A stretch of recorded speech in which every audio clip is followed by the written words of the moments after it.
there's this idea in Jungian psychology called the circumambulation. And Jung had this idea that you had a potential future self, which would be in potential everything that you could be. And that it manifests itself moment to moment in your present life by making you interested in things. And the things that you're interested in are the things that would guide you along the path that would lead you to maximal development. Now, it sounds like a metaphysical idea or a mystical idea even, but it's not. It's not. It's a really profoundly biological idea. The idea is something like, well, you're set up so that you're automatically interested in those things that would fully expand you as a well-adapted creature. Well, like, there's nothing radical about that idea. What else could possibly be the case? Unless there's something fundamentally flawed about you, that is what the situation would be. It's kind of interesting to think about how that would be manifest moment to moment, but the idea is something like, well, your interest is captured by those things that lead you down the path of development. Well, that better be the case. Okay, so that's fine. And so there's some utility in pursuing those things that you're interested in. That's the call to adventure, let's say. So, and the call to adventure takes you all sorts of places. Now, the problem with the call to adventure is, like, what the hell do you know? You might be interested in things that are kind of warped and bent. And often it's the case that when new parts of people manifest themselves and grip their interests, say, they do it very badly and shoddily. And so you stumble around like an idiot when you try to do something new. That's why the fool is the precursor to the savior from the symbolic perspectives, because you have to be a fool before you can be a master. And if you're not willing to be a fool, then you can't be a master. So you're gonna, it's an error-ridden process. And that's also laid out in the Old Testament stories, because the first thing that happens to all these patriarchal figures when God kicks them out of their father's house when they're like 84 is that they run into all sorts of trouble, and some of it's social and some of it's natural and some of it's a consequence of their own moral inadequacy. So they're fools. But the thing that's so interesting is that despite the fact that they're fools, they're still supposed to go on the adventure, and that they're capable of learning enough as a consequence of moving forward on the adventure so that they straighten themselves out across time.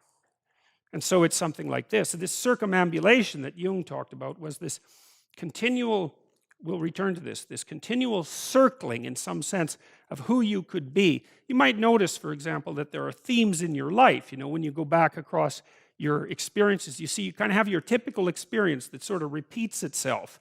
And there might be variation on it, like a musical theme, but it's like you're circling yourself and getting closer to yourself as you move across time. That's the circumambulation. Now, you remember that for a sec, because we'll go back to it. Okay, so imagine that something glimmers before you. It's an interest that's dawning, and you decide, well, first of all, you're paralyzed. You think, well, how do I know if I should pursue that? It's probably a stupid idea. And the proper response to that is, you're right, it probably is a stupid idea, because almost all ideas are stupid. And so the probability that as you move forward on your adventure that you're going to get it right the first time is zero. It's just not going to happen. And so then you might think, well, maybe I'll just wait around until I get the right idea, and which people do, right? So they're like 40-year-old, 13-year-olds, which is not a good idea.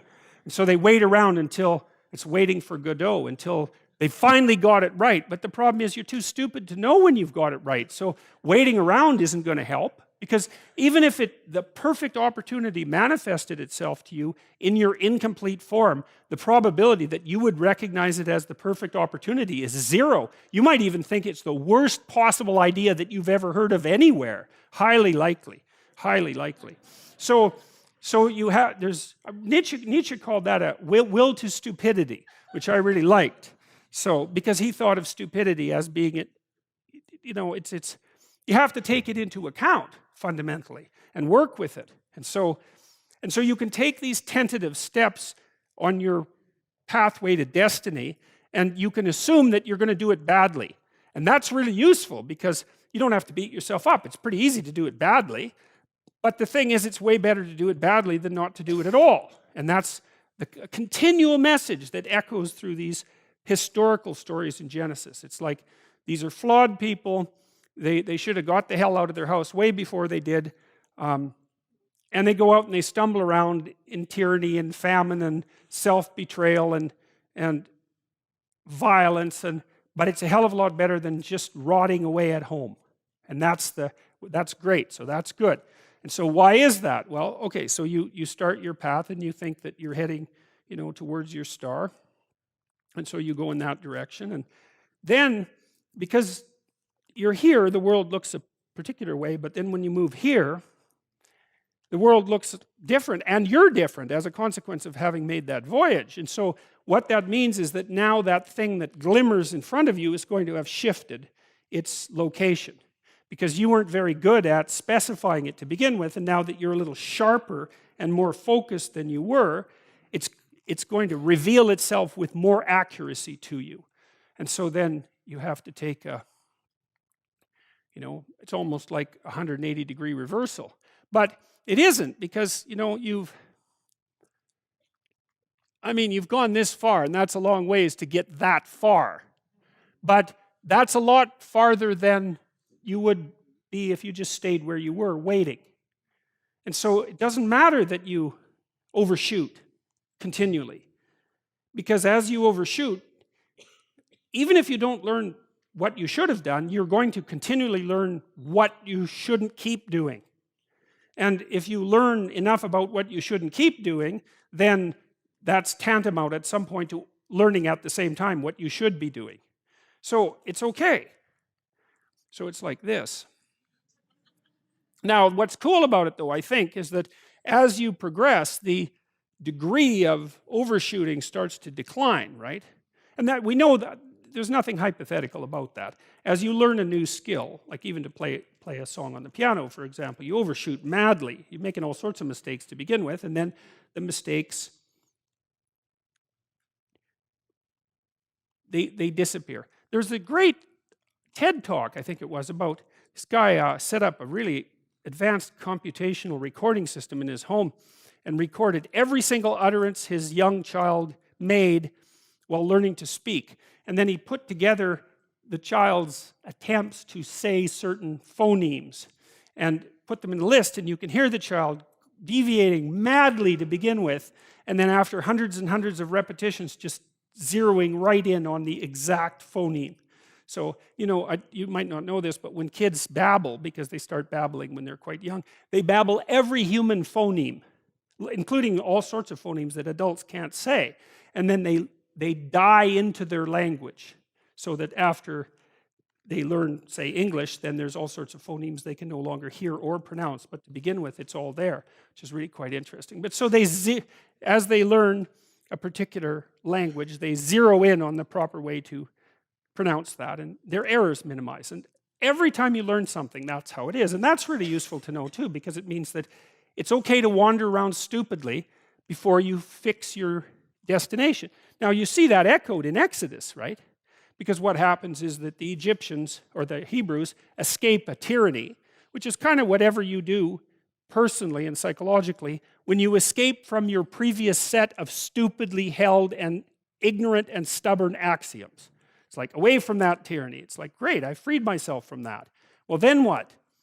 Well, you'd think, well, now I'm on the way. No, you're not. Now you're in the desert, where you wander around stupidly, and worship the wrong things until you finally organize yourself morally again and head in the proper direction. So that's worth knowing, too, because you think, well, I got rid of a lot of things, excess baggage that I didn't need in my life, and now everything's okay. It's like, no, it's not. You've got rid of a whole set of scaffolds that were keeping you in place, even though they were pathological. And now you have nothing, and nothing actually turns out to be better than something pathological, but you're still stuck with the problem of nothing. And that's exactly why Exodus is structured the way that it is. It's that you escape from a tyranny. It's, hooray, we're no longer slaves. Yeah, well, now you're nihilistic and lost. It's not necessarily an improvement. But it is see, it's also useful to know that, because you can also be deluded into the idea that, imagine that you're trying to become enlightened, which might mean to turn all those parts of you on that could be turned on. You think, well, that's just a linear pathway uphill. It's just from one success to another. No, it's not. It's like, here you are, and you're not doing too badly, and the first step is a complete bloody catastrophe. It's worse. And then maybe you can pull yourself together and you hit a new plateau, and then that crumbles and shakes, and bang, it's worse again. And so, because part of the reason that people don't become enlightened is because it's punctuated by intermittent deserts, essentially, by intermittent catastrophes. And if you don't know that, well, then you're basically screwed, because you go ahead on your movement forward and you collapse and you think, well, that didn't work, I collapsed. It's like, no, that's par for the course. It's not indication that you failed, it's just indication that it's really hard. And that when you learn something, you also unlearn something. And the thing you unlearned is probably useful, and unlearning it actually is painful. You know, let's say if you have to get out of a bad relationship.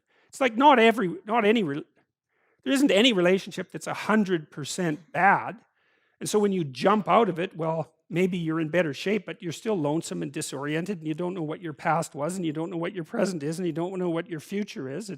That's why people stay with the devil they know instead of, looking for the devil they don't know. So anyways, the fact that you're full of faults doesn't mean you have to stop. And thank God for that. That's a really useful thing.